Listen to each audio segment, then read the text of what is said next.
Ya, mengapa dia sepertinya akomodatif sekali? Presiden sedang membutuhkan TNI Polri. Apalagi ada isu, ya kan, akan ada demo seperti Agustus tahun lalu. Nah, kemudian itu mendapat laporan intelijen, wah ini ada gerakan yang membahayakan. Maka kalau polisi, TNI itu tidak kompak, ya kan, bersama dengan presiden, kira-kira ini bahaya. Maka presiden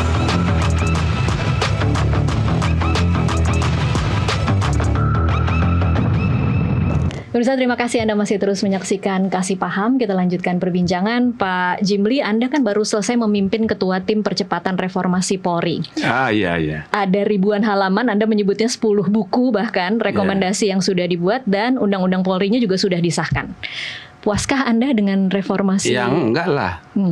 Terutama yang penting-penting malah enggak diakomodasi. Oke.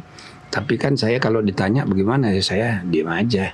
Saya bilang proses politik sudah di luar kami. Kan kita udah lapor kepada presiden. Lalu selanjutnya proses politik di DPR kan. Nah, undang-undang itu disusun oleh DPR dan presiden ya udah teken. Misalnya di situ ya sebetulnya yang kami perdebatkan antara lain mengenai kemungkinan dibentuknya kementerian tersendiri. Itu kenapa sih Pak, Kapolri yang keras untuk menentang atau seperti menentang apa? Maka daripada ribut gitu, ya udah kita kompromi, nggak usah dah. Tapi sebaliknya ya kita sepakat supaya Kompolnas diperkuat untuk pengawasan. Dan itu terjadi ya Pak ya?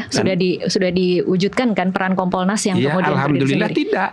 Oh, tidak ya? Iya, di dalam undang-undang itu nggak ada. Oke. Sama sekali nggak ada. Dan juga soal misalnya pengangkatan Kapolri, sebetulnya juga Panglima TNI, itu kan hanya kreasi undang-undang. Iya.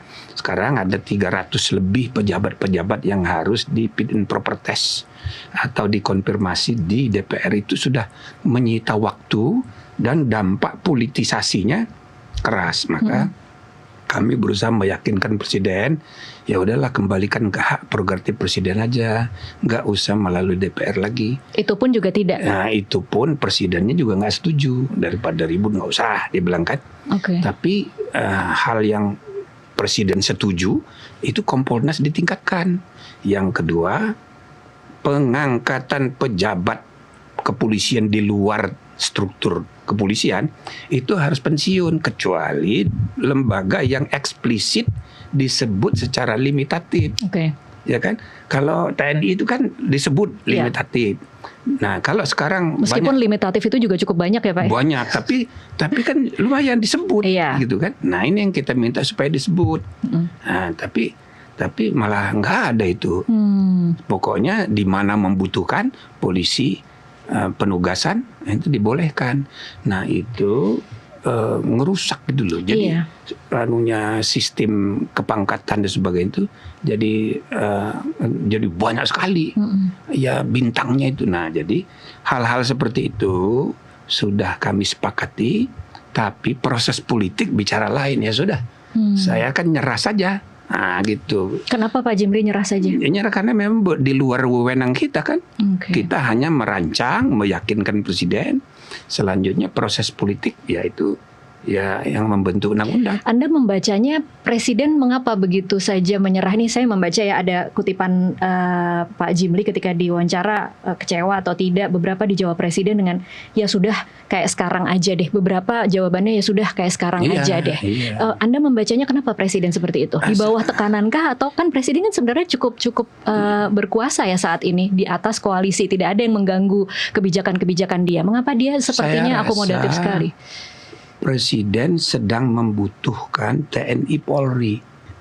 Apalagi ada isu, ya kan, akan ada demo seperti Agustus tahun lalu. Nah, kemudian itu mendapat laporan intelijen, wah ini ada gerakan yang membahayakan. Maka kalau polisi, TNI itu tidak kompak, ya kan, bersama dengan presiden, kira-kira ini bahaya. Maka presiden ya udah dah, nggak usah dulu diganggu, tinggal meyakinkan masyarakat aja. Maka dipakailah saya sama Pak Mahfud gitu kan. Nah, Jadi ya, Pak orang Jimli dari merasa luar. dipakai ya? Yang lain kan itu menteri semua. Iya. Menko Hukum, Wamenko, Menteri Hukum, Supratman Aktas, gitu kan. Bahkan di antara anggota itu ya cuma kami berdua yang swastanya. Iya. Gitu loh. Nah, yang lain-lain itu Menteri Dalam Negeri, loh, mantan Kapolri gitu. Ya kita ada perdebatan, tapi akhirnya dikompromikan. Cuma semua yang dikompromikan itu sebagian itu disetujui oleh presiden. Tapi begitu proses politik bekerja, ya nggak jalan juga gitu loh. Ini menurut Anda memang benar proses politik atau jangan-jangan presiden bilang menyetujui tapi kemudian dari sisi politiknya memerintahkan yang sebaliknya? Bisa, makanya saya menduga ini ada perkembangan bahwa TNI Polri ini biar kompak gitu. Jadi dikasih makan lah semua yang mereka inginkan. Iya, bahkan presiden tuh muji-muji terus. TNI dipuji, ya kan? Polri dipuji gara-gara sukses, ya kan? Membantu lumbung pangan dan membantu MBG. Sesuatu yang sebenarnya bukan pekerjaan mereka. Bukan pekerjaan mereka, tapi pandai nih Panglima sama Kapolri ini, apa namanya?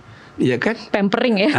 Jadi pandai dia, presidennya, sehingga presidennya kan seneng. Iya. Wah ini, ya karena presiden kan kepingin cepat gitu loh, yang MBG harus segera cepat gitu kan, dalam 1 tahun sudah, dan petugas yang bisa gercep. Ya memang ada TNI, ada Polri, Iya. gitu. Jadi ini memang benefit untuk dua pihak begitu. Dua pihak. Jadi bayangan saya, oh iya maklum aja lah, ya kan? Tapi Pak Jimli sebelum menerima mandat ini sebenarnya menduga tidak bahwa ternyata akan sia-sia saja di ujung. Enggak, saya kan orangnya serius terus. Jadi saya sih positive thinking aja. Maka saya bilang polisi ini kena getah dari kemarahan publik. Yang dimarahin orang itu DPRD dan DPR. Maka yang dibakar itu kantor DPRD seluruh Indonesia. Kalau kantor DPR ketat itunya, ya kan? Nah, jadi yang dimarahin tuh anggota DPR yang salah ngomong, dijarah rumahnya, gitu kan. Nah itu karena ada sumbatan aspirasi rakyat. Tapi kantor polisi ikut dibakar kayak di Jatinegara. Polres dibakar, 2 polsek habis dibakar. Jadi saya bilang kepada Kapolri dan jajarannya dan juga kepada Presiden, ini cuma kena getah ini. Tapi kita harus perbaiki. Namun ini hanya pintu masuk, sampai ke hakim harus kita benahi. Okay. Kira-kira begitu. Tapi mereka kalau menurut bacaan Pak Jimli membaca tidak betapa mendesaknya sebenarnya seharusnya mereka melakukan reformasi. Karena kemarahan itu kan masih kemarahan kecil ya Pak Jimli. Kalau dibandingkan mungkin dengan 98 ya. Iya. Dan orang kemudian membayangkan jangan-jangan tahun ini, jangan-jangan bulan ini akan terjadi lagi begitu. Tetapi apakah jarak 1 tahun kemudian membuat mereka lupa, kemudian bisa lagi berpikir bisa membohongi rakyat? Ya, cuma bedanya kalau yang tahun lalu itu kan tidak terprediksi, tidak terduga, tidak ada rencana juga, itu tiba-tiba aja gitu loh. Dan itu sesimpel omongan loh Pak Jimli padahal. Iya, pakai medsos aja. Iya. Gitu loh. Nah, tapi kalau waktu itu semua organisasi resmi nggak terlibat. Ormas tidak terlibat, mahasiswa tidak Jadi terlibat. benar-benar organik ya? Benar-benar organik. Nah, yang sekarang ini kan ini sudah semua organisasi resmi itu terlibat. Iya. Dan yang kedua, semua orang membuat prediksi nanti kejadian lagi. Nah, ramalan itu punya efek Oedipus seperti Karl Popper bilang. Ya, efek Oedipus dari ramalan. Begitu ada ramalan, maka ada 2 pihak. Satu senang lalu mau ikut, tapi sebaliknya banyak juga yang berusaha untuk mencegah. Jadi efek Oedipusnya itu, jadi ramalan itu bukan dia benar dengan dirinya sendiri, dia terjadi itu karena efek Oedipus. Nah, sekarang karena ini sudah ada ramalan dari mana-mana, maka usaha untuk mencegahnya juga masif, maka tidak akan terjadi gitu loh. Jadi saya rasa salah satu kelemahan presiden kita ini, dia masih politisi gitu loh. Dia masih ketua umum partai. Harusnya presiden itu sudah tidak politisi ya? Harusnya dia sudah levelnya itu beyond politician. Maka kalau dia sudah betul-betul statesmanship-nya tinggi, leadership yang dalam konteks yang lebih besar, dia kan harus membenahi sistemik. Ya. Gitu loh. Tugas pemimpin itu system building. Salah satunya, satu system building and rebuilding, yang kedua ya kan enlightening communicator, ya, atau educator. Itu juga tidak ya. Educator. Jadi nggak boleh salah-salah ngomong gitu. Yang ketiga role modeling. Nah, dia jadi contoh, uswatun hasanah. Nah, jadi kalau dia negarawan, mestinya dia berpikir begitu. Kami sarankan, saya bilang ini semua sampai ke dunia kehakiman harus dibenahi, Pak. Nggak cukup hanya naik gaji. Nah, maksudnya dia tangkap itu. Iya. Tapi kan masih banyak urusannya. Jadi kepentingan politik jangka pendeknya masih banyak. Apalagi impian-impian sistemik kayak misalnya pasal 33 mengubah kebijakan ekonomi. Itu kan banyak sekali implikasi teknisnya. Okay. Sehingga dia menghadapi rumitnya manajemen pemerintahan. Maka dia pragmatis kan. Ya udah dah, polisi tenang-tenang aja dulu lah, kira-kira gitu. Jadi prioritas dia memang masih jangka pendek berarti ya, iya. Pak Jimli. Oke.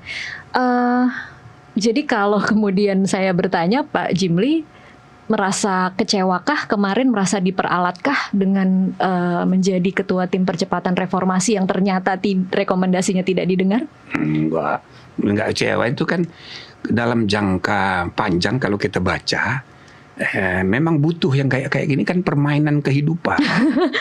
Bernegara ini kan permainan hidup ini, aja kan. Jadi ya nggak usah baper. Oh, nggak usah baper ya. Walaupun kecewa ada. Tapi udah jalan aja. Oh, hebat. Pak Jimli harus banyak memberikan petua tuh bagaimana, karena kan publik kan sebenarnya juga hari ini tuh hari-hari tiap hari tuh mungkin kesal dengan berbagai pemberitaan. Iya. Tapi untuk bisa seperti Pak Jimli let go seperti itu susah loh, Pak. Ya, dua. Gimana? Obatnya. Apa tuh? Satu Isra, yang kedua Mi'raj. Isra itu jalan malam, merenung apa mas? Nah, insya Allah semua masalah itu ada solusi. Yang kedua Mi'raj ke langit, lihat dengan helikopter view semua persoalan. Oh ini toh gitu. Jadi kecil ya Pak ya. Jadi kita akan menemukan solusinya. Jadi nggak usah baper, apalagi di zaman kayak sekarang ini. Banyak sekali masalah. Ada orang ngabisin waktunya urusan ijazah, nggak habis-habis misalnya gitu loh. Saya termasuk yang harus mengurusi ijazah itu tiap hari, Pak. Jadi ini ngabisin waktu. Iya. Gitu. Ada yang masih kecewa kepada Gibran. Terus, lah bagaimana? Dia udah jadi wapres, ya kan? Terserah Anda setuju tidak setuju dan milih tidak milih, kan dia udah jadi wapres. Dan jadi wapres dia sampai 2029. Harus diterima ya. Harus diterima. Ini sekali lagi permainan bernegara. Ya nggak usah baper gitu loh. Ya udah. Oke. Nanti jangan dipilih lagi kalau nggak mau gitu. Iya benar. Kalau mau diberhentiin sekarang, ya bisa, gampang sekali cari alasan, cari pasal, gampang. Tapi proses politiknya ya nggak mungkin. Karena dibutuhkan 2/3 kali 2/3 di DPR, di MPR. Setelah nanti pembuktian dulu di MK. Tapi syaratnya 2/3 yang di DPR itu dengan koalisi 80% kan nggak mungkin. Tidak mungkin.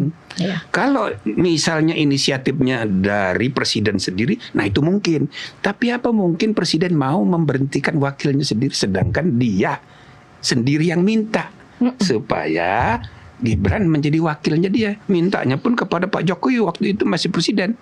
Jadi tidak mungkin. Iya. Ya kan? Mari berharap jangan Jadi jangan berharap yang tidak mungkin ya Pak. Udah pokoknya gerundel dalam hati aja, kita kerjakan untuk perbaikan ke depan dulu. Oke, kita akan lanjutkan nanti di segmen selanjutnya. Pemirsa tetaplah bersama Kasih Paham, kami akan kembali.